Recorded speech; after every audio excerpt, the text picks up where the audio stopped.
விஜய்கிட்ட இருக்கக்கூடிய BJP sleeper cell Aadhav அர்ஜுனாவும் புஷி ஆனந்தும் 41 பேர் கொலைக்கேஸில் மாட்டி விட்டு அப்படியே கொண்டு வந்து சிபிஐ வழக்கை கையில் எடுத்து விஜய் குடும்பியை பிடிச்சி அமித்ஷா கையில் வச்சுக்கிட்டார்.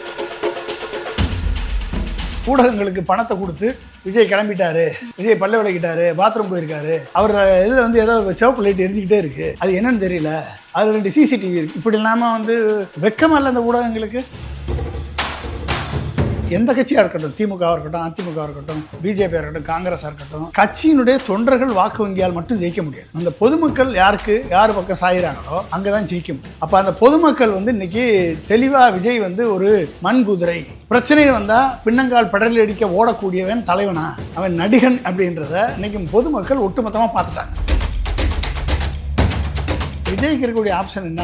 ஒருவேளை கொள்கை எதிரியோடய போய் சேர வேண்டிய சூழல் ஏற்படலை அப்படின்னா சிபிஐ டைட்டன் பண்ணும், புஷியானதை வரவழைக்கும், பஸ்ஸை சீஸ் பண்ணும், ஜனநாயகம் படப்பிடிப்பு படம் எடுத்தாங்கன்னு சொல்கிறதுக்காக டைரக்டரை அரெஸ்ட் பண்ணும், 18 கேமரா அவனுடைய ஹார்ட் டிஸ்கை பறிமுதல் செய்யும். எப்போ இப்படி கூட்டணிக்கு வரலன்னா நம்ம ஏதாவது சொல்ல போய் விஜய்க்கு அகேன்ஸ்டாக பேச போய் அந்த பணம் வராமல் போயிருமோன்ற அவல நிலைக்கு அந்த மக்களை தள்ளி 16 நாள் கழித்து ஆன்லைனில் போடுற அதுலேயும் 2 பேருக்கு போடலை. யாருக்கு? சிபிஐ கேஸ் நாங்கள் போடலைன்னு சொன்னாங்க பார்த்தீங்களா, அந்த 2 பேருக்கு போடல. அப்போ எப்படிப்பட்ட வன்மம் பிடிச்சவராக இந்த விஜய் இருப்பார்னு நீங்கள் பார்த்துக்கோங்க. அதிமுக பாஜக கூட்டணிக்குள்ள போறாரு, அப்படி பயன்படுத்துறாங்க பாஜக விஜய் அப்படின்னா அது என்ன மாதிரியான ரிசல்ட்ஸ் கொடுக்கும்? அது யாருக்கு பாசிட்டிவ்? ஒருவேளை கூட்டணிக்கு போகாம தனியா நின்று ஒரு ஸ்பாய்லர் கேம் பிளே பண்ண சொல்றாங்க பிஜேபி அப்படின்னா அது என்ன மாதிரியான? 41 பேர் கரூர் மரணத்திற்கு முன் மரணத்துக்கு பின் அப்படின்னு பிரிக்கணும். ஓகே, மரணத்துக்கு முன்பாக அட்லீஸ்ட் ஒரு 10% வாக்காவது வாங்கிடுவாரு, விஜயகாந்த் மாதிரி வாங்கிடுவாரு விஜய் அப்படின்னு நான் நினைச்சேன். ஆனால் மரணத்துக்கு பின்பு கண்டிப்பாக 4% 6% கூட தேராது. சீமானதுங்கிறதே கஷ்டம்.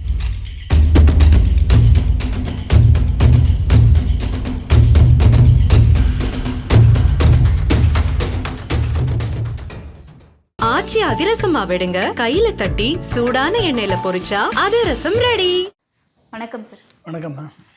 கரூர் சம்பவத்துக்கு பிறகு அங்க இருக்கக்கூடிய மக்களினுடைய மனநிலை, இந்த மக்கள் என்ன மாதிரியான பாதிப்புக்கு உள்ளாகி இருப்பாங்க அப்படிங்கிறத தாண்டி விஜய கூட்டணிக்கு இழுக்கிறதுல தான் இங்க இருக்கக்கூடிய கட்சிகள் ரொம்ப மும்முரமா இருக்காங்களோ அப்படிங்கிறத அதிமுகவினுடைய செயற்பாடுகளையும் பாஜகவினுடைய செயற்பாடுகளையும் புரிஞ்சுக்க முடியுது.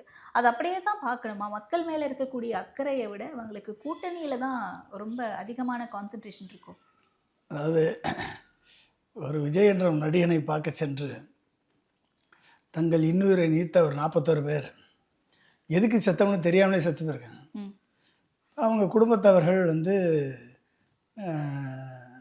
அந்த அரசு கொடுத்த 10 லட்சம், விஜய் கொடுத்த 20 லட்சம், இது போதும்னு மனநிலைக்கு வந்து விட்டார்கள். அதுக்கு விஜய் என்ன செய்வார் என்ற நிலைக்கு அவர்கள் வந்து விட்டார்கள். பணம் கிடைக்கிற பணம் கிடைச்சா போதும், போகிறவன் போயிட்டான், கிடைக்கிற பணம் கிடைச்சா போதும் என்ற நிலைமைக்கு வந்துட்டாங்க. அது அப்போ அதோட சாப்டர் க்ளோஸ். அவங்களே காம்ப்ரமைஸ் ஆகி போகிறப்ப அரசியல் கட்சி என்ன பண்ணும்? அரசியல் கட்சி சரி இது விஜய்க்கு இருக்கக்கூடிய பாப்புலாரிட்டியை வச்சு நம்ம கூட்டணியில் ஒரு 5% 6% கூட்டிட்டோம்னா நம்ம ஜெயிச்சிட மாட்டோமா அப்படின்ற ஒரு எண்ணம் தான் விஜயை திரும்பிய கூட்டணிக்கு அழைப்பதற்கான நோக்கம். ஓகே, அப்போ கூட்டணிக்கு அழைக்கிறதுக்கான நோக்கம் இருக்குது அப்படின்னா விஜய் அவர்களை தொடர்ந்து டார்கெட் பண்ணிகிட்டே இருக்கிறது, இல்லை அதிமுக தன்னுடைய நிலையை விட்டு கீழே இறங்கி வந்து விஜய் கிட்ட இவ்வளோ பேச்சுவார்த்தைகள் நடத்துறது அப்படிங்கிறது அதிமுகவுக்கு ஒரு அவங்களுடைய தலைமை பண்பை கேள்வி கேட்கிற மாதிரி இல்லையா? அதிமுக தான் இப்போ ஜெயிக்கிறதுக்கான வாய்ப்பே இல்லைன்னு போயிடுச்சு அவங்களுக்கு. இப்போ அதிமுக தன் பலவீனத்தை தானே வெளிப்படுத்துகிறாங்க. இப்போ எடப்பாடி பழனிசாமி அவர்கள் 44% வாக்கு வங்கியை வைத்து விட்டு சென்றார் ஜெயலலிதா அம்மா. அதில் 24% இழந்துட்டார். அவர் ஆல்ரெடி இழந்துட்டார். யாரை நீக்கினார்? சசிகலாவை நீக்கி, டிடிவி தினகரனை நீக்கி, ஓபிஎஸ்ஸை நீக்கி, இப்படியெல்லாம் நீக்கி நீக்கி நீக்கி நீக்கி கடைசியில் 22% வாக்கை இழந்து விட்டார். இப்போ 20% தான் வாக்கு வச்சுருக்கார். பிஜேபிகிட்ட இருக்கக்கூடிய வாக்கு சதவீதம் 3.5%, மேக்ஸிமம் போனால் 5%. இதை தவிர இதை 23% 25% வாக்கு வச்சுக்கிட்டு எப்படி ஜெயிக்க முடியும்? பாஜகவுடைய வாக்கு சதவீதம் கடந்த நாடாளுமன்ற தேர்தல் எடுத்த மாதிரி 11% கணக்கெடுக்க முடியாதா? பாஜக 11 எப்படி நீங்கள் கணக்கில் எடுப்பீங்க? கடந்த நாடாளுமன்ற தேர்தல் அண்ணாமலை எங்கே இருக்காரு? அண்ணாமலை இல்லையே. இப்போ தான் அண்ணாமலை தனிக்கச்சார். அண்ணாமலைக்கான அண்ணாமலை இல்லையே. அண்ணாமலை வச்சு தானே 18% வந்தது. அண்ணாமலை வச்சு தான் வந்துச்சுன்னா அண்ணாமலை ஆர்மியிலன்னு ரோட் பண்ணாங்கல்ல. அவங்க எல்லாம் என்ன சொன்னாங்க, 18% வந்தது அண்ணாமலையால் தான் வந்தது. பாமக அளவில், டிடிவி அளவில், ஓபிஎஸ் அளவில், பாரிவேந்தர் அளவில், ஏசி சண்முகத்து அளவில், ஜான் பாண்டியன் அளவில், கிருஷ்ணசாமி அளவில், அது அண்ணாமலையால் வந்தது அப்படின்னு சொன்னாங்க. இப்போ அண்ணாமலை வந்து தனி மன்றமே ஆரம்பிச்சிட்டாரு. நயினார் நாகேந்திரன் தொகுதியிலேயே, திருநெல்வேலியிலேயே அண்ணாமலை ரசிகர் மன்றம் ஆரம்பிச்சிட்டாங்க. அப்போ நீங்கள் எப்படி அவங்க அந்த ரசிகர் மன்றத்தை வச்சு எந்த அளவுக்கு இருப்பாங்கன்றது உங்களுக்கு தெரியும். ஓகே. அப்போ அவங்க வந்து இந்த கூட்டணிக்காக உழைப்பாங்களான்னு தெரியாது. அப்படிலாம் நீங்கள் பார்க்குறப்ப பிஜேபி இன்றைக்கு 18%ல் என்டிஏ கூட்டணியில் இருந்த டிடிவி இல்லை, ஓகே, ஓபிஎஸ் இல்லை, பாமக இல்லை, தேமுதிக இல்லை. எல்லாத்தையும் மைனஸ் பண்ணுங்க. நீங்கள் தேமுதிக கூட ஏடிஎம்கே கூட்டணியில் இருந்துச்சு 3% ஓட்டுன்னு வச்சுக்கோங்க. இது வந்து இவங்க யாருமே இல்லை. இல்லைன்னா என்னென்ன போச்சு, 18%ல் பிஎம்கே 5% ஓட்டு, ஓகே, -5%. ஓபிஎஸ்ஸு டிடிவி 2 பேரும் சேர்ந்து 6% வச்சுக்கோங்க. டிடிவி மட்டும் 6% வச்சுருந்தாரு, குறைஞ்சிருச்சுன்னு வச்சுக்கோங்களேன். 2 பேரும் சேர்ந்து ஒரு 6%. அண்ணாமலை ஒரு 4%, 6 4 10, 15% போச்சா. அப்போ அந்த 3% வச்சுக்கிட்டு 18%ல் நீங்கள் பிஎம்கே 5%, பிஎம்கே 2 பேரையும் அமித்ஷா கூப்பிட்டு உனக்கு ஒரு சீட்டு, உனக்கு ஒரு கொஞ்சம் சீட்டு, உனக்கு கொஞ்சம் சீட்டு வாங்கிக்கோ அப்படின்னு சொல்லி கூப்பிட்டு சேர்த்தாலும் அந்த ஓட்டு வராது. ஓகே. 2 பேருக்கும் இவருக்கு 2%, அவருக்கு 2% வச்சா கூட பிரிஞ்சு தானே வரும் அந்த ஓட்டு. 2 பேருமே இந்திய கூட்டணி வர போகிறாங்களா, இல்லை 2 பேர் வேறு கூட்டணிக்கு போக போகிறாங்களா தெரியாது நம்மளுக்கு. இல்லை அவங்க ஏடிஎம்கேட ஜாயின் பண்ணிட்டு பிஜேபியை டிச் பண்ண போகிறாங்களா, இல்லை வந்து விஜய் கூட ஜாயின் பண்ணிவிட்டு ஏடிஎம்கேயும் பிஜேபியும் டிச் பண்ணுறாங்களா தெரியாது. இது கூட்டணி எப்படி வரப்போதும் தெரியாது. இப்போ பிஎம்கே மைனஸ் பண்ணிக்கோங்க. ஓபிஎஸ் டிடிவியும் எடப்பாடியை முதலமைச்சர் ஏற்றுக்கிறதுக்கு தயாராக இல்லை. அப்போ அவங்களும் மைனஸ் பண்ணுறாங்க 6. அண்ணாமலையும் எடப்பாடியை, ஏன்னா ஒரு மிகப்பெரிய ஒரு சக்தியாக உருவெடுத்து ஐபிஎஸ்சில் படித்து முடிச்சுட்டு வந்து ஆடு மேய்க்க போகிறேன்னு சொல்லி வந்து பிஜேபியினுடைய துணைத் தலைவராகி எண்மக்கள் என்ற யாத்திரை நடத்தி ஒரு மிகப்பெரிய கூட்டத்தை சேர்த்து, ரவுடி கும்பலை அதிகமாக சேர்த்து, ஒரு ஐபிஎஸ் ஆஃபீஸர் சீட்டிங் பேர் வழியில் அதிகமாக சேர்த்து கட்சியை வளர்த்து 18% உணர்ந்தார். அது நியாயம் தானே. இதில் 11% பிஜேபிக்கு வாங்கினதில் 7% இவிஎம் மேனிப்புலேஷனில் வாங்கினாங்கன்னு சொல்லி தேவசகாயம் ஐஏஎஸ் வந்து கண்டுபிடிச்சி ரிப்போர்ட் கொடுத்துருக்காரு. அப்போ அதுவும் ஃபேக்கு, 11%ல் அதுவும் ஃபேக்கு. ஸோ அப்படியே ஒரு கிரெடிட் கொடுப்போம். அண்ணாமலைக்கு ஒரு கிரெடிட் கொடுத்தா கூட 4%. அப்போ அண்ணாமலைக்கு 4%, ஓபிஎஸ் டிடிவிக்கு 6%, 10%, பாமக 5%, 15% அவுட்டு. அப்போ மிச்சம் இருக்கிறது 3%. ஏடிஎம்கேட்ட இருக்க ஓட்டு அவ்வளவு எடப்பாடி வந்து கன்சாலிடேட் பண்ணி 20% வச்சிருக்காரு. அதில் எந்த மாற்ற கருத்தும் கிடையாது. திமுக அடுத்து எடப்பாடி தான் இருக்கார். அப்போ 20% + 3%, 3%, 23% தான் இருக்குது. இதை வச்சு எப்படி ஜெயிக்கிறது? இங்கே தான் கொஸ்டின். இல்லை, இந்த 23% கூட தான் விஜய் அப்படின்ற ஒரு ஃபேக்டர். அங்கே தான் வந்து இப்போ அமித்ஷா வந்து என்ன நினைக்கிறாரு, அமித்ஷா வந்து தூத்துக்குடியில் வந்து பூத் முகவர்கள் மாநாடு நடத்துகிறாங்க. அதில் வந்து என்ன சொன்னார், எங்கிட்ட 39% இருக்குது, என்டிஏ + ஏடிஎம்கே சேர்ந்து 39% இருக்குன்னு அவர் நம்பிட்டு போனார். ஓகே. அவங்கெல்லாம் சேர்ந்துருவாங்க, எப்படிங்க பிஎம்கே வந்துடும், ஓபிஎஸ் வந்துடும், டிடிவி வந்துடுவாங்க, சேர்ந்துருவாங்க நம்பிட்டு போனார். நம்பிட்டு தான் 39% இருக்குன்னு சொன்னார். ஆனால் இல்லையே, எடப்பாடி அதை ஏற்றுக்கலையே, நான் தான் அப்படின்னு சொல்லிட்டார்ல, நான் தான் முடிவு பண்ணுவேன்னு சொல்லிட்டாரு. அப்போ என்ன 23% வச்சு எப்படி ஜெயிக்கிறது? அப்போ விஜய் உள்ளே கொண்டாடணும். விஜய் எப்படி கொண்டாடுறது? விஜய் கொண்டாடணும். விஜய் ஒரு சிக்கலில் மாட்டினா விஜய் தானாக ஆட்டோமேட்டிக்காக பிஜேபிகிட்ட வருவார். இப்போ சிக்கலை மாட்டுறதுக்கு என்ன பண்ணுறது? விஜய்கிட்ட இருக்கக்கூடிய பிஜேபி ஸ்லீப்பர் செல்லு ஆதவ அர்ஜுனாவும் புஷி ஆனந்தும் 2 பேர்கிட்டையும் அருண்ராஜ் ஐஆர்எஸ் அங்கே இருக்கிற எல்லாமே பிஜேபியோட ஸ்லீப்பர் செல்லு தான். ஸ்லீப்பர் செல்கிட்ட சொல்லி ஒரு கொலைக்கேஸில் மாட்டி விட்டாங்க. 41 பேர் கொலைக்கேஸில் மாட்டி விட்டு இன்றைக்கி வந்து அப்படியே கொண்டு வந்து சிபிஐ வழக்கை கையில் எடுத்து விஜய் குடும்பியை பிடிச்சி அமித்ஷா கையில் வச்சுக்கிட்டார். அப்போ என்னாச்சு, இப்போ விஜய் வந்து எங்கிட்ட தப்ப முடியுமா? நடந்த சிச்சுவேஷனை அவங்க பயன்படுத்திக்கிட்டாங்க. அப்போ பயன்படுத்தி இன்றைக்கி வந்து அந்த குடுமையை அமித்ஷா கையில் சிக்கிருச்சு. இனி வந்து எங்கிட்ட தப்ப முடியும். அப்போ 23% வச்சுட்டு ஜெயிக்க முடியாது. அப்போ விஜயை கூட்டு வந்து விஜய்க்கு வந்து 20% ஓட்டு இருக்குது அப்படின்லாம் சொல்லி பில்டப் ஏற்றி இவங்க 23 விஜய்க்கு 20%, அது ஒரு 23% இருக்குது. மொத்தம் 46% வந்துருச்சு. அப்போ ஈஸியாக வந்து நாங்கள் வந்து திமுகவை எதிர்த்து வென்று விடுவோம் என்ற ஒரு பிம்பத்தை கிரியேட் பண்ணி, பெர்செப்ஷனை கிரியேட் பண்ணி அதன் மூலமாக ஜெயிக்கலாம்னு சொல்லி அமித்ஷா கனவு பண்ணுறாரு. ஓகே. ஆனால் என்னைக்கு பிஜேபியோட விஜய் சேர்ந்தா விஜயனுடைய இருக்க வாக்கு வங்கியும் காலியாயிரும், பொதுமக்கள் ஓட்டு போட மாட்டான். ஆனா சேரலனா தாவேகா அப்படின்ற ஒரு கட்சியே இல்லாம போயிடும். ஆமா, இல்லாம போயிடும் அப்படின்ற எல்லாம் நிலைப்பாடும் போயிடும். ஆமா, இது சொந்த காசுல சூனியம் வச்ச மாதிரி தானே. அது கொள்கை எதிரியோட சேர்ந்தா எப்படி மக்கள் ஓட்டு போடுவாங்க? இல்ல சார், சேர்ந்தா நீங்க சொல்றீங்க ஒருவேளை எங்க கூட்டணிக்கு வரல அப்படின்னா திமுக மீண்டும் ஆட்சிக்கு வந்துடும், அப்படி ஆட்சிக்கு வந்தா தாவேகான்ற ஒரு கட்சியே இல்லாம போயிடும் அப்படின்ட்டு ஆர்பிஐ எப்படினாலும் இல்லாம தானே போகுது. அது ஆட்சிக்கு வந்தாலும் இல்லாம போகுது, ஆட்சிக்கு வரலாம் இல்லாம போகுது. கூட்டணி, அதாவது விஜய் கூட கூட்டணியை விடுங்க, விஜய் கூட இருக்கவனே சரியில்லையே, அப்புறம் எப்படி அவர் கட்சியை கட்டமைக்க முடியும்? விஜயே சரியில்லை முதல்ல. அப்போ அதனால தானே கூட இருக்கவன் வந்து வெறும் தற்கொலையாக வச்சுட்டு இருக்காப்புல. அப்போ அந்த தற்கொலைகளை பக்கத்தில் வச்சுக்கிட்டு அவங்க மூலமாக எப்படி ஒரு ஆட்சியை பிடிக்க முடியும்? முடியாதுல்ல. நீங்கள் வந்து புஷி ஆனந்த், ஆத ஒரிஜினலாக வச்சுக்கிட்டு நீங்கள் எப்படி ஒரு கட்சியை வழிநடத்த முடியும், ஒரு கட்சியை கொண்டு போக முடியும்? தமிழே இது 2 பேருக்கும் சரியாக பேச தெரியாது. பெரிய ஒரு ஸ்ட்ராட்டஜிஸ்ட்டுன்னு இவங்க சொல்லிவிட்டு இவங்க வந்து பில்டப் கொடுத்துட்டு ஒரு பிம்பத்தை கிரியேட் பண்ணி மீடியாவுக்கு பணத்தை கொடுத்து ஒளிபரப்பு சொல்கிறது, இதெல்லாம் பண்ணி பண்ணி பண்ணி எவ்வளோ நாளைக்கு நீங்கள் பெர்செப்ஷனை பில்டு பண்ணுவீங்க? அதாவது ஊதி பெரிதாக்கப்பட்ட பலூன் ஒரு நாள் உடையும். கரூரில் போய் உடஞ்சிருச்சு அந்த பலூன். அப்புறம் எப்படி நீங்கள் வந்து அதை வச்சு கரையேற்ற முடியும்? அப்போ அதுக்கு நான் வந்து நினச்சேன், அட்லீஸ்ட் 41 பேர் கரூர் மரணத்திற்கு முன் மரணத்துக்கு பின் அப்படின்னு பிரிக்கணும். நீங்கள் ஓகே, மரணத்துக்கு முன்பாக அட்லீஸ்ட் ஒரு 10% வாக்காவது வாங்கிடுவார், விஜயகாந்த் மாதிரி வாங்கிடுவார் விஜய் அப்படின்னு நான் நினச்சேன். ஆனால் மரணத்துக்கு பின்பு கண்டிப்பாக 4-6% கூட தேராது. சரி, ஏன்னா ஆரம்பத்தில் நீங்களே தான் சொன்னீங்க விஜய்க்கான ஆதரவு அப்படிங்கிறது அந்த மக்கள்கிட்ட இருக்குது. மக்கள் வந்து இழப்பை அக்செப்ட் பண்ணிட்டு அடுத்து மூவ் ஆன். மக்கள் அக்செப்ட் பண்ணல, பாதிக்கப்பட்டவர்களா? இறந்த குடும்பத்தினர் அக்செப்ட் பண்ணிட்டாங்க பணத்துக்காக. இறந்த குடும்பங்கள் அக்செப்ட் பண்ணிக்கிறாங்க, விஜய் மேல தப்பு இல்லை அப்படின்னு சொல்றாங்கன்னா மெஜாரிட்டி மக்கள் அதை பார்க்கறாங்க, அவங்களுக்கான ஒரு இதுவா அதை எடுத்துக்க மாட்டாங்க. மெஜாரிட்டி மக்கள் எப்படி ஏற்றுக்குவாங்க? எங்கே போய் கேளுங்க, மெஜாரிட்டி மக்கள்கிட்ட போய் கேளுங்க.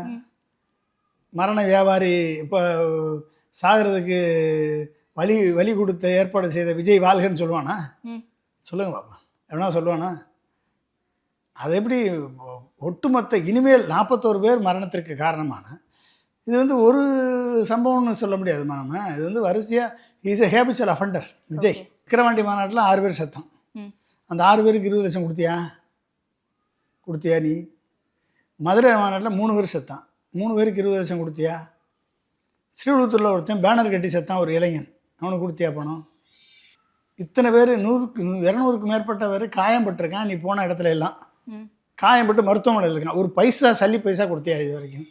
41 பேர் செத்து இது மிகப்பெரிய லெவலில் கெட்ட பேர் வந்த பிறகு, பழி வந்த பிறகு வேறு வழி இல்லைன்னு சொல்லி 10 நாள் 16 நாள் கழித்து பணம் கொடுப்பாரா கொடுக்க மாட்டாரா, நம்ம ஏதாவது எது சொன்னால் அந்த பணம் வராமல் போயிருமே என்ற நிலைக்கு மக்களை ஒரு அவல நிலைக்கு தள்ளி தன் சொந்தத்தை இழந்து, மகனை இழந்து, மகளை இழந்து, குழந்தை இழந்து, கணவனை இழந்து, இப்போ பேரனை இழந்து வாடி கொண்டிருக்கக்கூடிய குடும்பம், அவன் தான் செத்து போயிட்டான்.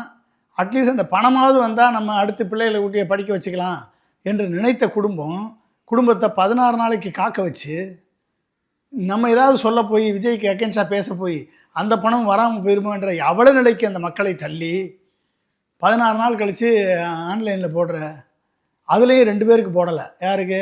சிபிஐ கேஸ் நாங்கள் போடலைன்னு சொன்னால் பார்த்தீங்களா, அந்த 2 பேருக்கு போடல. அப்போ எப்படிப்பட்ட வன்மம் பிடிச்சவராக இந்த விஜய் இருப்பார்னு நீங்கள் பார்த்துக்கோங்க. செத்தவன்ல எனக்கு என்னடா வித்தியாசம்? ஓகே, இல்லை நேரில் போய் பார்க்கணும், அப்படி கொடுக்கணும் அப்படின்ட்டு செக்கெல்லாம் ரெடியாக வச்சுருந்தாங்க அப்படிங்கிறதுனா சார் வந்த தகவல். உன்னை யார் தடுத்தா? டிலே ஆகுது, பெர்மிஷன் கிடைக்க மாட்டேங்குதுன்றதுக்காக. உன்னை யார் தடுத்தா? போக வேண்டியதானே, நேரில் போய் பார்த்து கொடுக்க. உன்னை யார் தடுத்தா? அனிதா சத்தத்துக்கு போனேல, 16 பேர் துப்பாக்கி சூடு, தூத்துக்குடி துப்பாக்கி சூடு நடத்தினவங்கள போய் பார்த்தேல. அப்போ கள்ளச்சார மரணத்தை செத்தவங்கள போய் கள்ளக்குறிச்சியில் போய் பார்த்தேல. அது மாதிரி போக வேண்டியதுன்னா உன்னை யார் தடுத்தா? கார் எடுத்துகிட்டு போக வேண்டியதுன்னா நீ வரேன்னு சொல்லாமல் போனால் யாருக்கு உனக்கு தெரியும்? நான் ஒரு நபர் கிடையாதுல்ல சார், ஒரு இடத்துல போய் பார்த்துட்டு வர்றதுக்கு 41 குடும்பங்கள், 41 41 பேர் எழுந்திருக்காங்க அப்படின்னா அத்தனை பேர் வீட்டுக்கும் போகணும். ஆமாம் போகணும். 41 இல்லை, நான் ஒரு கல்யாண மண்டபத்தை கூட்டு வச்சு மீண்டும் ஒரு அதுதான் கல்யாண மண்டபம் பார்த்துட்டு இருக்காங்க, அதுக்கு தான் பெர்மிஷன் கிடைக்க மாட்டேங்குது. கிடைக்கலன்னா ஒரு ஒரு ஒரு கிரவுண்டை பார்த்து கிரவுண்டில் ஒரு கொட்டையை போட்டு போட வேண்டியதானே, அவங்களை யார் தடுத்தா? நீ வந்து அமெரிக்க ஜனாதிபதிக்கு கிடைக்கிற பாதுகாப்பு வேணும், சைனா பிரசிடெண்ட் வந்தால் என்ன பாதுகாப்பு கொடுக்கணும், அந்த க்ரீன் காரிடாரை கிரியேட் பண்ணணும். போகிற இடத்துல மீடியா வரக்கூடாது, தொண்டர்கள் வரக்கூடாது, யாரும் வரக்கூடாது. என் மேலே வேணா ஆக்ஷன் எடுத்துக்கோங்க சிஎம் சார், என் தொண்டர்கள் மேலே ஆக்ஷன் எடுக்காதீங்க அப்படின்னு சொன்னீங்கல்ல, அந்த தொண்டர்கள் மேலே தடியடி நடத்தி கலைக்கணும் அப்படின்னு போலீஸில் டிஜிபி ஆஃபீஸில் பெட்டிஷன் கொடுத்துருக்கேன். நீ என்ன கொரோனாவா லாக்டவுன் போடுறதுக்கு? ஆனால் உண்மையிலே ஒரு கொரோனா தான். கொரோனா 2.0 பார்த்துருக்கோம், 3.0 பார்த்துருக்கோம். விஜய் கொரோனா 4.0. கொரோனா வந்தால் மரணம் நிகழுமா இல்லையா? கொரோனா வந்தால் என்ன ஆகும்? லாக்டவுன் போடணும். லாக்டவுன் போட்டு அப்படி லாக்டவுன் போட்டால் கூட மரணம் நிகழ்ந்தது. இப்போ விஜய் வந்தால் மரணம் நிச்சயம், மரணம் இலவசம். அப்போனா கொரோனா 4.0 நீ லாக்டவுன் போடணுமா உனக்கு? இப்போ நீ வர சொன்ன என்ன அர்த்தம்? யாரும் ரோட்டில் நடக்கக்கூடாது, இவர் மட்டும் வரணும். நீ என்ன அமெரிக்க ஜனாதிபதியா நீ? அப்போ நீங்கள் சொன்ன அந்த மரணத்திற்கு முன் மரணத்திற்கு பின் அப்படின்ற கூட்டணி விவகாரத்தை நான் இதுலேயும் ஒப்பிட்டு பார்க்கலான்னு பார்க்குறேன். விஜய் அவர்களுடைய செயற்பாடுகள் முன்னாடி இந்த மரணத்திற்கு முன்பு மக்களிடத்துலேருந்து ரொம்ப அந்நியப்பட்டிருக்காரு, களத்துக்கு வரணும் அப்படின்னு பேசிட்டு இருந்தேன். இப்போ களத்துக்கு வர மாட்டேங்கிறாரு, மக்கள் வந்து பார்க்க மாட்டேங்கிறாரு. ஆனால் இப்போ இந்த மரணத்திற்கு பின்னுமே அவர் அந்நியப்பட்டு தான் இருக்காரா மக்களிடம்? நல்லா நீங்கள் நினச்சிக்கோங்க, மக்கள் வந்து பெர்செப்ஷனை பார்த்து மயங்கக்கூடிய மக்கள், பிரம்மாண்டத்தை பார்த்து மயங்கக்கூடிய மக்கள், கூட்டம் யாருக்கு சேருது அப்படின்றத பார்த்து தங்கள் முடிவை மாற்ற மக்கள் எக்கச்சக்கமாக இருக்காங்க. அப்போ அந்த பெர்செப்ஷனை கிரியேட் பண்ணணுன்றதான் இவங்களுடைய வேலையை. சினிமா நடிகர், இவரை சுற்றி இருக்கக்கூடிய பணம் கொடுத்து பொலிட்டிக்கல் ஸ்ட்ராட்டஜிஸ்டாக இருக்கவங்க, பணம் வாங்கிட்டு பொலிட்டிக்கல் ஸ்ட்ராட்டஜியாக இருக்கவங்க, இவங்கெல்லாம் என்ன பண்ணுறாங்க அப்படின்னா ஒரு மிகப்பெரிய கூட்டத்தை காமிக்கணும், நம்ம போனால் ஒரு மிகப்பெரிய கூட்டம் வரணும் அப்படின்றதுக்காக மாநாடு நடத்தினா தமிழ்நாடு முழுக்க எல்லா மாவட்டத்திலேருந்து ஆளுகளை கூட்டம் போடுறது எல்லா கட்சிக்கும் இயல்பானது.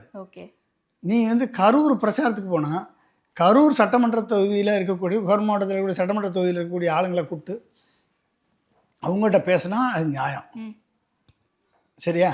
ஆனால் அங்கேருந்து ஈரோட்டிலேருந்து, தேனியிலேருந்து, கோயிலாங்குளத்துலேருந்து, மதுரையிலேருந்து, கோவில்பட்டியிலேருந்து, தஞ்சாவூர்லேருந்து, திருச்சியிலேருந்தெல்லாம் எதுக்கு ஆள் வரணும்?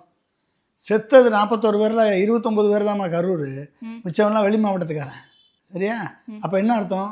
அப்போ விஜய் வந்து ஒரு பிம்பத்தை கிரியேட் பண்ணுறாரு, கூட்டம் இருக்குன்ற பிம்பத்தை கிரியேட் பண்ணுறாரு. அந்த பிம்பம் வந்து இன்றைக்கி உடஞ்சி போச்சு. நீ கூட்டத்தை கூட்டுறது செயற்கையான கூட்டம். நீ கரூரில் மட்டும் உனக்கு இவ்வளோ கூட்டம் இருக்கான்னா இல்லை, நீ வெளி மாவட்டத்துலேருந்து கூட்டத்தை கூட்டிட்டு ரோட் ஷோ நடத்தக்கூடாதுன்றது ஒன் ஆஃப் த கண்டிஷன். நீ என்ன பண்ணுற? 1000 பேரை கூட்டிகிட்டு ரோட் ஷோக்கு வர்ற. இன்றைக்கி எல்லா வீடியோவும் வந்து இப்போ ஆடியோ வந்து ப்ரூவ் ஆயிடுச்சா? 1000 பேரை திரட்டிட்டு வரணும், ஒன்றியத்துலேருந்து மாவட்டத்துலேருந்து ஒன்றியத்துலேருந்து ஆளுங்களை கூட்டிகிட்டு வரணும், ஆகிப்போச்சா? ஒரு பெரியவர் ஒருத்தர் ஒரு பேட்டி கொடுத்துருந்தார். என்ன கொடுத்துருந்தாரு? வேனில் வச்சு ஆளை ஏற்றிட்டு போனான் ஒருத்தன், செத்து விழுந்துட்டு கிடக்காங்க, அந்த நாய் வரவே இல்லை, வந்தான்னு இனிமேல் அவனுக்கு அடி தான் விழுகும், எவன் வந்தாலும் வேனில் ஏற்றிட்டு போகக்கூடாது சொன்னாரா இல்லையா? பேட்டி கொடுத்தாரா இல்லையா? அப்போ இந்த கூட்டம் எப்படி ஏற்பாடு செய்யப்பட்ட கூட்டம்? அப்போ இந்த செயற்கையான கூட்டத்தை உருவாக்கி 10,500 பேருக்கு நீ பெர்மிஷன் வாங்கியிருக்க. நீ வந்து உண்மையான மக்களை நேசிப்பவனாக இருந்தால் என்ன பண்ணியிருக்கணும்? கரூர் சட்டமன்றத்தில் ஒரு 10 தொகுதி இருக்குன்னு வச்சுக்கோங்க. இங்கே 2 தொகுதி, இந்த பாயிண்ட் ஏ 2 தொகுதி, பாயிண்ட் பி இன்னும் 2 தொகுதி, பாயிண்ட் சி இன்னும் 2 தொகுதி அப்படின்னு ஒரு அந்த இடத்துல பெர்மிஷன் வாங்கி நீ பேசுகிறதே 10 நிமிஷம் தான் பேசுகிற, அது திக்கி திணறி பேசுகிற. நீ 10 நிமிஷம் திக்கி திணறி பேசுறதுக்கு 41 பேர் மூச்சு தண்ணி செத்துருக்கானே. அப்போ நீ என்ன பண்ணியிருக்கணும்? உண்மையான மக்களை நேசிப்பவனாக இருந்தால் நீ வந்து அங்கங்கே ஒரு 4-5 பாயிண்ட் கேட்டு வாங்கி கூட்டத்தை ஸ்ப்ரெட் அவுட் பண்ணியிருந்தேன்னா உண்மையாக மக்களை பார்க்க போகிறேன்னு அர்த்தம்.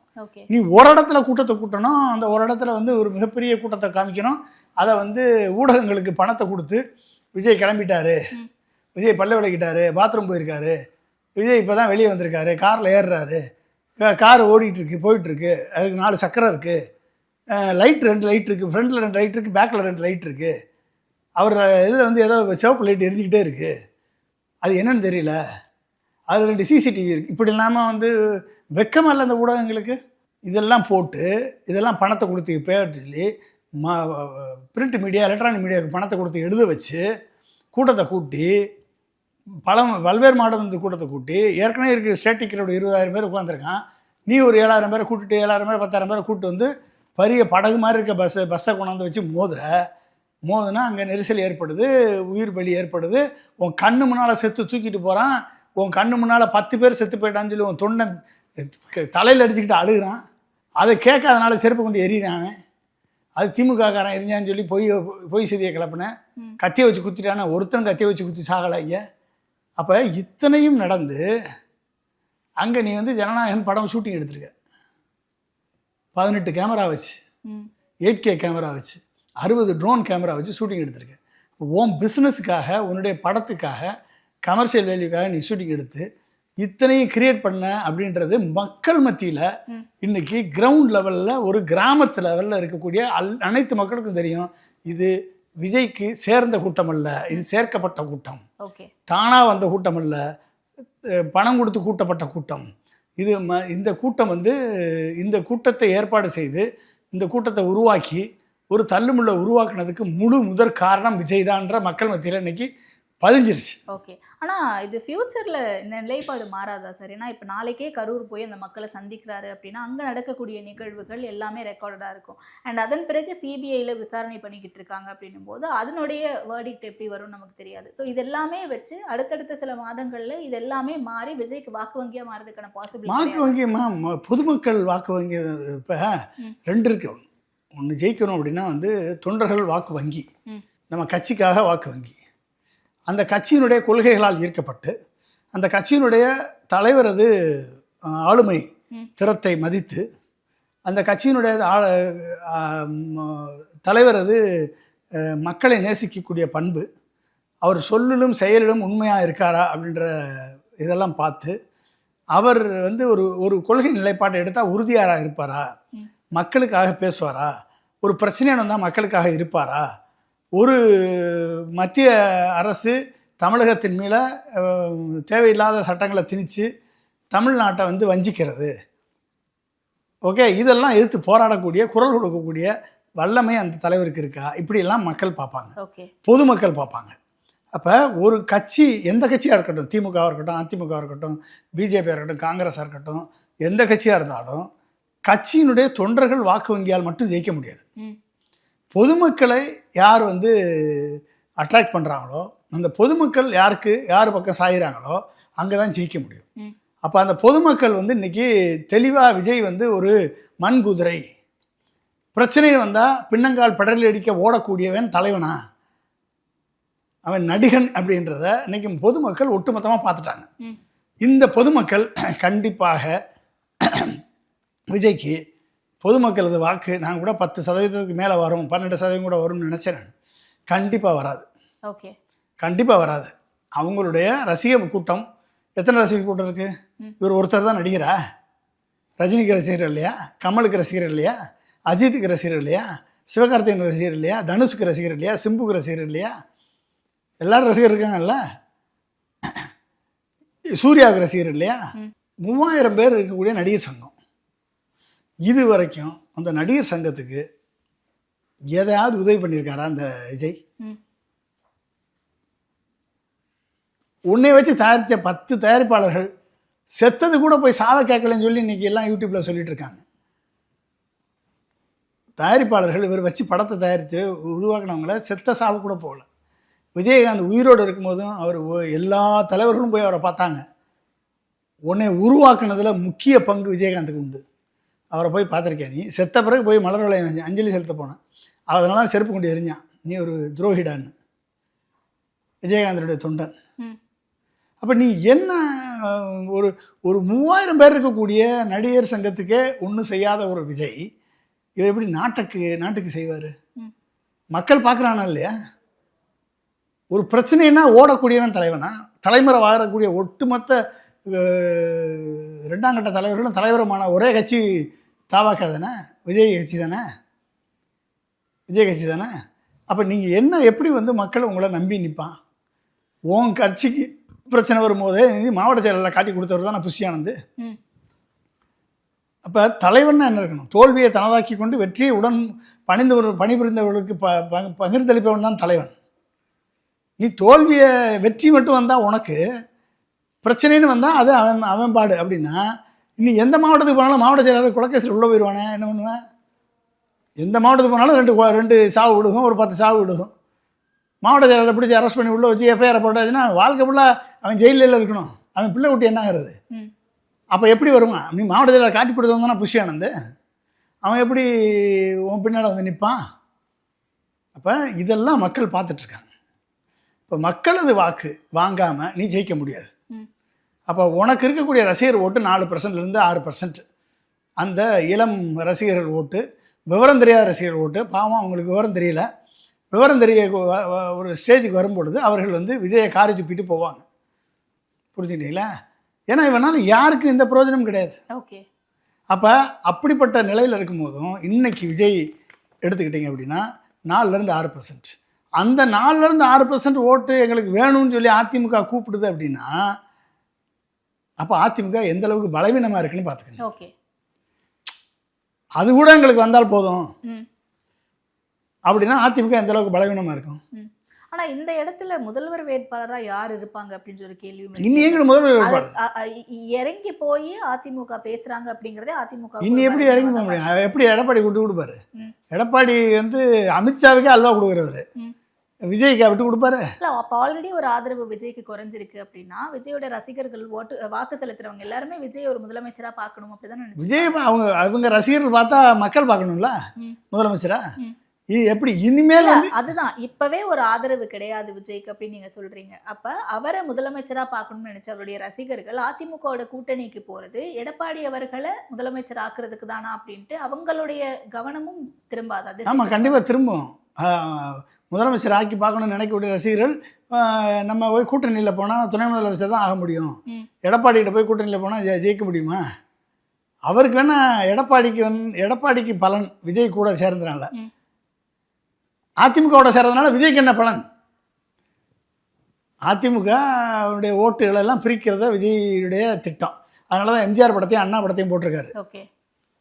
அப்போ என்ன அர்த்தம்? அதிமுக தலைவர்கள் யாரும் வேணாம், அதிமுக தொண்டர்கள் வாக்கு எனக்கு வந்தால் போதுன்றதான் விஜயனுடைய திட்டம்.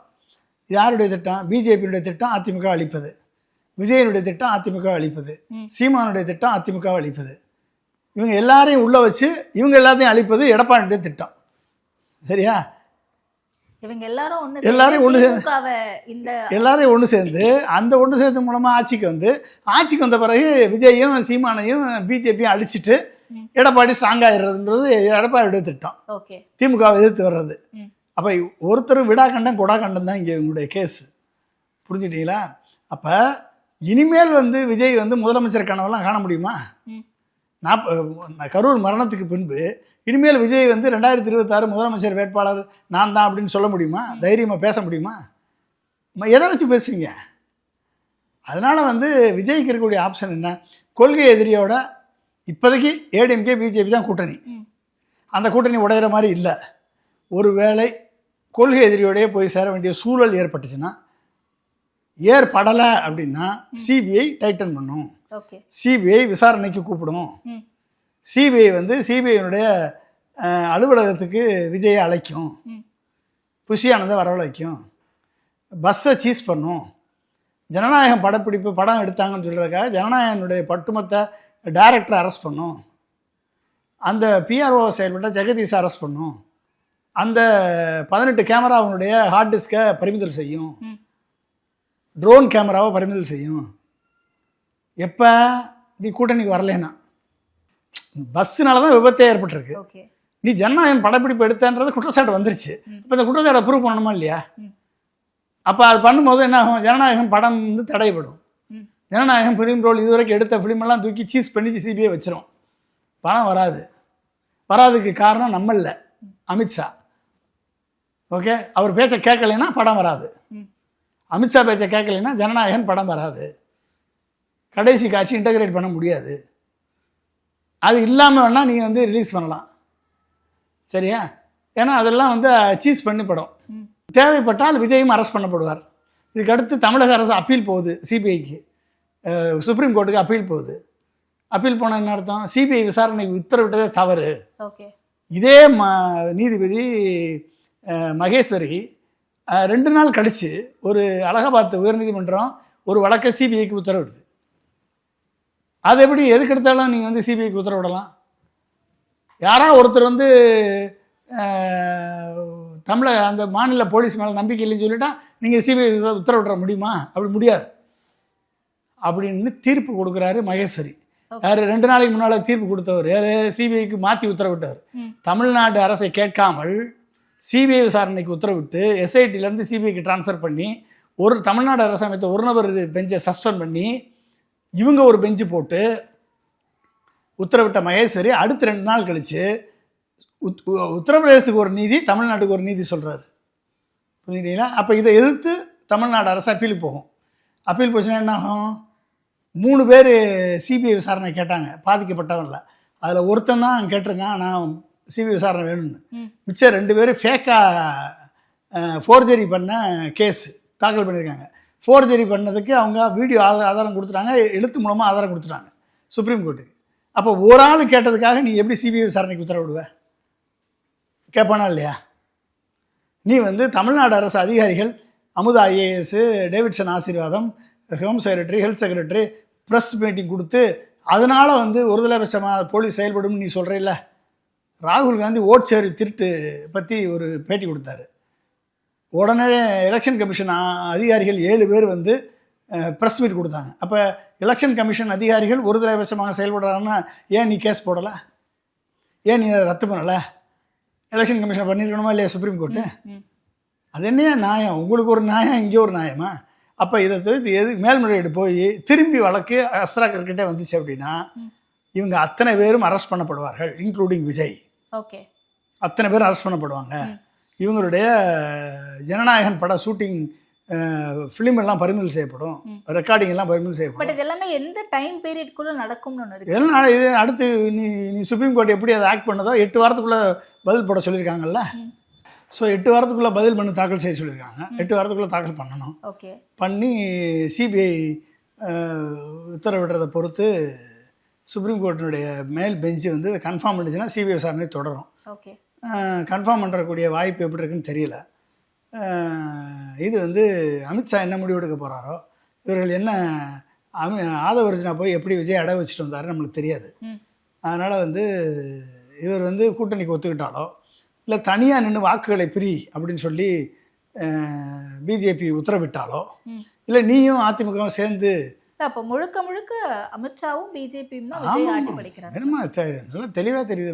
சிபிஐ விசாரணை கேட்காமே சிபிஐ விசாரணை கொடுக்குறான். எப்படிம்மா எப்படி நடக்கும்? நீ வந்து பின்னங்கால் பெடல் அடிக்க ஓடி 2 நாள் பேசாமல் இருந்துட்டு 3ஆம் நாள் குருமூர்த்திக்கு தூது அனுப்பி ஆளுகளை குருமூர்த்தி தான் பட்டணப்பாக்கம் வீட்டுக்கு வர சொல்லி அங்கே போய் பார்த்து குருமூர்த்தியோட அட்வைஸ் படி தானே இவர் வீடியோவே போட்டாரு. அதுக்கப்புறம் தானே ஆதவர்ஜுனா அங்கே போகிறாரு. இவங்க அங்கே போய் வழக்கு வச்ச அத்தனை பேரும் யாரும் தெரியுமா? பிஜேபி வக்கீல்கள். அத்தனை வக்கீல்களும் பிஜேபி சார்ந்த வக்கீல்கள். ரஸ்தோகி வந்து யார் தெரியுமா? பில்கிஸ் பானு வழக்கில் நிறைமாத கர்ப்பிணியினுடைய குழந்தையை எடுத்து கொன்ன பசங்க, அந்த பாலியல் வன்முறை பண்ணி 11 பேரை கொன்ன பசங்களை விடுதலை பண்ண நீதிபதி தான் அந்த ரஸ்தோகி. இப்போ அவரை எதுக்கு போடணும்? அவர் யாருடைய ஆள்? அமித்ஷாவுடைய ஆள். ரொம்ப தெளிவாக தெரியுது. அவரை போட்டிருக்காங்க ஓய்வு பெற்ற உயர்நீதிமன்ற உச்சநீதிமன்ற நீதிபதி. அப்போ வந்து இதுக்கு மேலே என்னமா தெரியணும்? பிஜேபி தான் ஆட்டுவிக்குது, பிஜேபி தான் நடத்துது. விஜய் வந்து பிஜேபியுடைய கைப்பாக செயல்படுறாரு. எப்படி மக்கள் தமிழ்நாடு இல்ல? ஆனா இன்னமும் வந்து கொள்கை எதிரி பாஜக தான். பாஜக இருக்கக்கூடிய கூட்டணிக்கு நாங்க போகவே மாட்டோம் அப்படின்னு சொல்லிக்கிட்டு இருக்கு. இதெல்லாமே எப்படி சரி? இதெல்லாம் இட்லினா சட்னி கூட நம்பாது. சொல்லுங்க, விஜய் சொல்றதெல்லாம் யாரும் நம்புவாங்களா? நீ நீ உருவானதே பிஜேபியால தானே உருவாயிருக்க அப்படின்ற சந்தேகம் நம்மளுக்கு எல்லாம் இருந்துச்சு. வரவனெல்லாம் பிஜேபி நம்ம சொல்றது தவறுன்னு நம்ம மனசில் நினைச்சா கூட இன்றைக்கு அது கன்ஃபார்ம் ஆயிடுச்சு. பிஜேபியால் உருவாக்கப்பட்டவர் தான் விஜய். ஓகே. பிஜேபி தான் பின்னால இருக்கு. பிஜேபி கொள்கை எதிரின்னு சொன்னதை சொல்லி விஜயை உருவாக்கினவர்கள் இன்றைக்கு வந்து பிஜேபியுடைய வலையில் விழுந்து மாட்டிக்கொண்டார்கள் என்பது புருவாகிவிட்டது. மக்கள் ஓட்டு போடுவான். நீங்க புரியுது. இல்ல அப்ப 2 பாசிபிலிட்டிஸும் பார்த்துருவோம் சார். ஒண்ணு அதிமுக, பாஜக கூட்டணிக்குள்ள போறாரு, அப்படி பயன்படுத்துறாங்க பாஜக விஜய் அப்படின்னா, அது என்ன மாதிரியான ரிசல்ட்ஸ் குடுக்கும்? அது யாருக்கு பாசிட்டிவ்? ஒருவேளை கூட்டணிக்கு போகாம தனியா நின்னு ஒரு ஸ்பாய்லர் கேம் ப்ளே பண்ண சொல்றாங்க பிஜேபி அப்படின்னா, அது என்ன மாதிரியான விஷயங்கள குடுக்கும்? நீங்க ஒரு இதை நினைச்சுக்கங்க, 41 மரணத்துக்கு முன்னால 10% எடுப்பாரு அப்படின்னு ஒரு கற்பனை இருந்தா கூட, இந்த மரணத்துக்கு பின்பு 4லேருந்து 6% தாண்டறது கஷ்டம். ஓகே. சீமானை முந்துறதே கஷ்டம். விஜயால சீமானை முந்துறதே கஷ்டம். சீமான் 8% வச்சிருக்காரு. சீமானை முந்துறதே கஷ்டம். சீமானுக்கு ஏற்பட இந்த சேதாரம் தடுத்து நிறுத்தப்பட்டு விட்டது. அப்போ இந்த சூழல்ல இவரை வந்து கூட்டணியில் சேர்த்தா அந்த 6% ஓட்டு கூட வராது. கூட்டணிக்கு வந்தா யார் ஏடிஎம்கே கூட்டணிக்கோ, ஏடிஎம்கே பிஜேபி இருக்க கூட்டணிக்கு வந்தால் வராது. ஒருவேளை எடப்பாடி பிஜேபி கழட்டி விட்டுட்டு விஜயை மட்டும் கூட்டு சேர்த்துக்கிட்டா கூட 20% + 6% ஓட்டு 26% வச்சு என்ன பண்ணுவீங்க? எப்படி ஜெயிப்பீங்க? அப்போ அதுவும் பாசிபிலிட்டி கிடையாது. ஓகே. அப்போ தனியாக நில்லு, உனக்கு எவ்வளோ ஓட்டானாலும் பிரிக்க முடியுமா பிரி, 4 முனை போட்டியாகவே இருக்கட்டும் அப்படின்ற சூழல் வந்துச்சு அப்படின்னா, வந்தாலும் அதுவும் அமித்ஷாவுடைய ஏற்பாடு தான். ஏன்னா தனியாக நின்னா தான் சிறுபான்மை மக்கள் ஓட்டு, கிறிஸ்தவர்கள் ஓட்டு, தலித் மக்களது ஓட்டு, மற்ற இளைஞர்கள், வட மாவட்டத்தை சேர்ந்த இளைஞர்கள் ஓட்டு, இதெல்லாம் வாங்கலான்ற எண்ணத்தில் தான் தனியாகவே நிற்க வச்சது. இப்போ அதன்படியே நீ போன்னு சொன்னால் கூட you lost the credibility of the people. Okay. Vijay lost the credibility. அப்போ விஜய்கிட்ட இன்னைக்கு வந்து இருக்குது அவருடைய ரசிகர் கூட்டம். 100 ரூபா டிக்கெட்டை 1000 ரூபாய்க்கு விற்று ஊழல் பண்ண ரசிகர் கூட்டம். புரியுது. 100 ரூபா டிக்கெட்டை 1000 ரூபாய்க்கு விற்று போஸ்ட் ஓட்டி இது பண்ண ரசிகர் கூட்டம் தான் அவன்கிட்ட இருக்கு. அப்போ அந்த கூட்டத்தை வச்சு நீங்கள் வந்து 6% ஓட்டு கூட வாங்க முடியாது. இதை வச்சு யாருக்கு பலனு? ஸோ நீ 20% ஓட்டு 23% வரும் அப்படின்றதெல்லாம் வந்து சுத்த ஃபேக்கு. பொதுமக்கள் ஓட்டு போட மாட்டாங்க. ஓகே. இன்னைக்கு இருக்கக்கூடிய இந்த சினாரியோவில் என்ன நடக்குன்றதை பார்ப்போம். இப்போ ஏடிஎம்கே 20% ஓட்டு, பிஜேபி ஏற்கனவே உங்கள்கிட்ட சொன்னேன் 3.5% தான் இருக்கு, 5% கூட இருக்குன்னு வச்சுக்கோங்க. அண்ணாமலை பாதி பேர் கொஞ்சம் வந்தால் கூட 5% ஓட்டு. அப்போ 25% ஓட்டு ஏடிஎம்கே ஓட்டு. பிஃபோர் 41% மரணத்துக்கு முன்னால் வந்து டிவிகேக்கு 10%. ஆஃப்டர் 41 பேர் மரணத்துக்கு பிறகு 4லேருந்து 6% தான். அப்போ விஜயனுடைய இன்னைக்கு இருக்கக்கூடிய வாக்கு வங்கி அவ்வளோதான் இருக்கும். அது வந்து ரசிகர்கள் கூட்டத்தினுடைய வாக்கு வங்கி. இல்லை, அங்கே தான் எனக்கு ஒரு சந்தேகம். ஸ்டெர்லைட் விவகாரம் நடந்தப்ப அதிமுக ஆட்சியில் இருந்தாங்க. பட் அப்பயுமே அவங்களுக்கான வாக்கு வங்கி வந்து பெருமளவில் குறையல. ஆளுமைகள் இல்லாத காரணத்தினால தான் குறைஞ்சிருக்கு அப்படிங்கிறதெல்லாம் பார்த்தோம். எப்படி இருந்தாலுமே 10 வருஷம் ஆன்டி இன்கம்பன்சி எல்லாம் கடந்து ஒரு 65 சீட்டை வின் பண்ணியிருக்காங்க அப்படின்னும் போது விஜயால அந்த மாதிரி இதுலேருந்து கடந்து வந்து அது கூட்டணிமா? அது வந்து ஒருங்கிணைந்த அதிமுக. ஒருங்கிணைந்த அதிமுக. அது ஓபிஎஸ் கூட இருந்தார், பிஜேபி கூட இருந்துச்சு, பாமக கூட இருந்துச்சு. ஒருங்கிணைந்த அதிமுக அது. அதனால வந்து அவங்களுக்கு அந்த வாக்கு வங்கி கிடைச்சது. அது இல்லாமல் எப்படி கிடைக்கும்? அது இல்லாமல் தான் எடப்பாடிக்கு 20 தானே இன்னும் ப்ரூவ் ஆகி போச்சு. இல்லை, ஒருங்கிணைந்த அதிமுகவும் கூட்டணியும் சேர்ந்து வாக்கு வங்கியில் 2021 தேர்தலில் 3% ஓட்டில் திமுக ஜெயிச்சது. இன்றைக்கி உங்கள்கிட்ட இல்லையே, அது இருந்தால் தானே ஜெயிக்க முடியும். அப்போ நீங்கள் எப்படி பண்ணுவீங்க? ADMK 20%, BJP 3.5%, TVK 6%. இப்போ எல்லாம் சேர்த்திங்கன்னா 29.5%, 30% வச்சுக்கோங்க. 30% வச்சு எப்படி ஜெயிப்பீங்க? திமுக 47% வாங்கி வச்சிருக்கு. 47% ஆன்டி இன்குபன்சி. திமுக வந்து ஓல்டு பென்ஷன் கொடுக்கல, அதனால் அதிக ஓட்டு குறையும். அரசு ஊழியர்கள் ஜாக்டோ ஜியோ உறுப்பினர்கள் ஒட்டுமொத்தமாக ஓட்டு போடாமல் கூட போனாலும், விலைவாசி உயர்வுனால மக்கள் வெறுத்து போடாமல் போனாலும், எல்லாம் போனாலும் ஒரு 7% குறைச்சிக்கணும். 47ல் 7% வச்சுருக்கோம், 40%. திமுக 40% இருக்கா? திமுக கூட்டணி பலமாக இருக்கா? திமுக கூட்டணியில் ஏகப்பட்ட முரண் இருக்குது. திமுக கூட்டணியில் ஏகப்பட்ட பிரச்சனைகள் இருக்குது. விசிகேக்கு பிரச்சனை இருக்குது, கம்யூனிஸ்டுக்கு பிரச்சனை இருக்குது, காங்கிரஸுக்கு பிரச்சனை இருக்குது, எல்லா பிரச்சனையும் இருக்குது. ஆனால் அந்த கூட்டணியை வெற்றிகரமான கூட்டணி என்று 4 தேர்தலில் நிரூபித்திருக்கிறார் முதல்வர் திரு மு க ஸ்டாலின் அவர்கள். அப்போ திமுகவோட நின்னா சீட்டு உறுதி, வெற்றி உறுதி என்ற நிலையில் முரண்களை பொறுத்து கொண்டு அவர்கள் ஒன்றாக நிற்கிறார்கள். எவ்வளவோ ட்ரை பண்ணி காங்கிரஸை வெளியெடுத்துடலாம், விசிகா வெளியெடுத்துடலாம், கம்யூனிஸ்டை வெளியெடுத்துடலாம்னு எவ்வளவோ திட்டங்கள் போட்டு இந்த அரசியல் வீக வகுப்பாளர்கள், அரசியல் விமர்சகர்கள், அப்புறம் கட்சிகள்லாம் செயல்பட்டால் கூட அவர்கள் பிரிந்து வர்ற மாதிரி இல்லை. ஏன்னா வெற்றி கூட்டணியிலேருந்து யார் பிரிந்து வருவா? அப்போ 7% போச்சுன்னு வச்சுக்கோங்க, 40% தான் இருக்குது திமுக. 40%, இந்த 41% யார் வாங்க போகிறா? இதான கேள்வி. 40% திமுக வச்சிருக்கு, 41% வாங்குறவன் ஜெயிக்கிறான், வெற்றி பெறான். இல்லை இடையில பாமக, தேமுதிக இவங்க எல்லாம் மதிமுக கூட்டணிக்கு போனாலுமே வாய்ப்பு இல்லையா? எப்படி வாங்க முடியும்? பாமக தான் பிரிஞ்சு போய் கிடக்கு, 2ஆ கிடக்கு. பாமகவில் இருக்கக்கூடிய வன்னியர் ஓட்டு ஜாதிக்காக விழுந்த ஓட்டு. அது ஒட்டுமொத்த வன்னியர்களும் பாமக ஓட்டு போட மாட்டாங்க. பாமக கட்சியில் இருக்கவங்க மட்டும்தான் பாமக வாக்கு வங்கி, அந்த 5% தான். ஏடிஎம்கேட சேர்ந்தா 6%, டிஎம்கேட சேர்ந்தா 5%, 2 பேரில் சேரலைன்னா 4%. இதுதான் அவங்களுடைய கடந்த 30 ஆண்டு கால வாழ்க்கை வரலாறு. புரிஞ்சுட்டீங்களா? இப்போ 4% வச்சுருக்காங்க. 4% அன்புமணி 2ஆ பிரிப்பாரா, ராமதாஸ் 2ஆ பிரிப்பாரா, இல்லை ராமதாஸுக்கு 3, அன்புமணிக்கு 1 ஆகுமா தெரியாது. 4% தான் அவங்களுடைய வாக்கு வங்கி.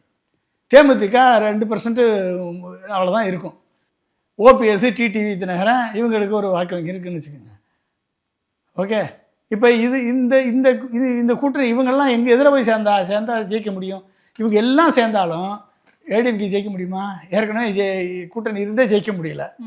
இப்போ இன்றைக்கி வேறு இல்லை, 2-3 சினாரியா பாருங்கள். இன்றைக்கி ஏடிஎம்கே கூட்டணி, டிவிகே, ஏடிஎம்கே, பிஜேபி 3 பேர் சேர்ந்தால் 30%. ஓகே, 30% மேலே வாய்ப்பு கிடையாது. ஆன்டி இன்குமென்சி எல்லாம் சேர்த்துனா 35 வந்தால் கூட திமுக 40% வரைக்கும் ஜெயிக்க முடியாது. ஓகே, முடிஞ்சு போச்சு இந்த கூட்டணி சேர்ந்தா. ஏன்னா ஒன்ஸ் டிவிகே பிஜேபி ஏடிஎம்கே போயிடுச்சுன்னா டிவிகேடைய கிரெடிபிலிட்டி காலி. அதுக்கப்புறம் விஜய் சினிமாவில் நடிக்க போக வேண்டியதான். அதுக்கப்புறம் அரசியல் கிடையாது, முடிஞ்சு. ஒருவேளை கூட்டணிக்கு போகாம தனியா நின்று தன்னுடைய வாக்கு தனியா நின்னா 4-6% தான் சொல்றேன்ல நான். 4-6% தான் மக்கள். மக்கள் பார்த்துட்டு இருக்காமா, எப்படிமா ஓட்டு போடுவான்? நீ ஃபேக்கான லீடர்னு தெரிஞ்சு போச்சு. நீ தலைவனுக்குரிய பண்பே உன்கிட்ட கிடையாது. நீ நடிகன் தான் ப்ரூவ் ஆகி போச்சு. நீ உன்கிட்ட அரசியல் இல்லை, கொள்கை இல்லை, அரசியல் தெளிவு இல்லை, கொள்கை புரிதலும் இல்லை, எதுவும் இல்லை. யாருக்கும் உன் சொந்த குடும்பத்துக்கே நீ உதவி செய்யாதவன், உன் சொந்த நடிகர் சங்கத்துக்கே உதவி செய்யாதவன். நீ உன்னை வச்சு நடித்த தயாரிப்பாளர்கள் சாகும்போது கூட அந்த சாவுக்கு போகாதவன். நீ நடிக்கிறத மக்கள் புரிஞ்சுக்கிட்டான். இன்றைக்கி எக்ஸ்போஸ் ஆகிட்ட மொத்தமாக. எக்ஸ்போஸ் ஆன பிறகு பொதுமக்கள் எப்படி ஓட்டு போடுவான்? அதுதான் 4% தான். அதுலேருந்து 2% பொதுமக்கள், ஏமாந்த பொதுமக்கள் சில பேர் ஓட்டு போட்டால், தற்குரிய தலைவன் நினச்சி ஓட்டு போட்டால் அது நம்ம ஒன்றும் பண்ண முடியாது. அப்படி வாங்கினா 6%. சரிங்களா? அப்போ இதுதான் கணக்கு. சரி, ஒரு வேளை டிவிக்கே தனியாக நின்றுப்பா, நீ ஒரு தனி கூட்டணியாம. ஏடிஎம்கே பிஜேபி கூட்டணி இங்கே, டிவிக்கே தனி கூட்டணி. டிவிக்கு 6%, டிடிவி 2%, ஓபிஎஸ் 3%, டிஎம்டிகே 2%. இவங்கெல்லாம் கூட்டணி சேர்ந்தா ஓகே ஓகே டிஎம்டிகே 2%. பாமகவும் சேருதுன்னு வச்சுக்கோங்க, ஏதாவது ஒரு ஃபேக்ஷன் சேருது 2%, சேர்ந்தா 15% வருது. சரியா? இதில் அண்ணாமலையும் ஒரு தனி கட்சி ஆரம்பித்து விஜயோட சேர்றாருன்னு வச்சுக்கோங்க, ஒரு 4%, 19% வருது. அதுக்கான பாசிபிலிட்டிஸ் இருக்கா? அண்ணாமலை பாசிபிலிட்டி இருக்குல்ல. அண்ணாமலை தான் மொத்தமாக காலி பண்ணிட்டார்ல எடப்பாடி அண்ணாமலையுடைய ஃபியூச்சரை காலி பண்ணிட்டாரு. அண்ணாமலைக்கு வேற எந்த பதவியும் கொடுக்கல பிஜேபி. இன்னைக்கு ரசிகர் மன்றம் ஆரம்பிச்சிட்டாங்க. அப்போ ரசிகர் மன்றம் ஆரம்பிச்சாச்சு அப்படின்னா அந்த ரசிகர் மன்றம் ஓட்டாக மாறும். ரசிகர் மன்றம் கட்சியாக மாறலாம். கட்சியாக மாறாமல் கூட உள்குத்து வேலை பண்ணி அந்த ஓட்டை விஜய்க்கு போட வைக்கலாம். ஸோ இதெல்லாம் நடந்து கூட 19% தான், 20% தாண்டாது இத்தனை கூட்டணி அமைச்சாலும். ஸோ அப்போ ஏடிஎம்கே பிஜேபி 23%, விஜய் கூட்டணி ஃபுல்லாக சேர்ந்தா 20%. சரியா? அவங்க 40%, அப்புறம் நாம் தமிழர் ஒரு 10%, 8 to 10%. முடிஞ்சு போச்சா ஓட்டு? அவ்வளோதானே இருக்குது. நான் இந்த இதையும் சொல்கிறேன். நான் அடுத்து நீங்கள் வேறு இல்லை, டிஎம்கேல 7% மைனஸ் பண்ணிக்கோங்க, 40%. ADMK BJP 28%. ஏடிஎம்கே பிஜேபி நான் 23% உங்களுக்கு சொன்னேன். நான் ஆன்டி இன்குமென்சி ஃபேக்டர் ஓட்டு எடப்பாடிக்கு வந்துச்சு, ஒரு 5% வந்துச்சுன்னா 28%. அப்புறம் டிவிகே தனி கூட்டணி 20%, என்டிகே 10%.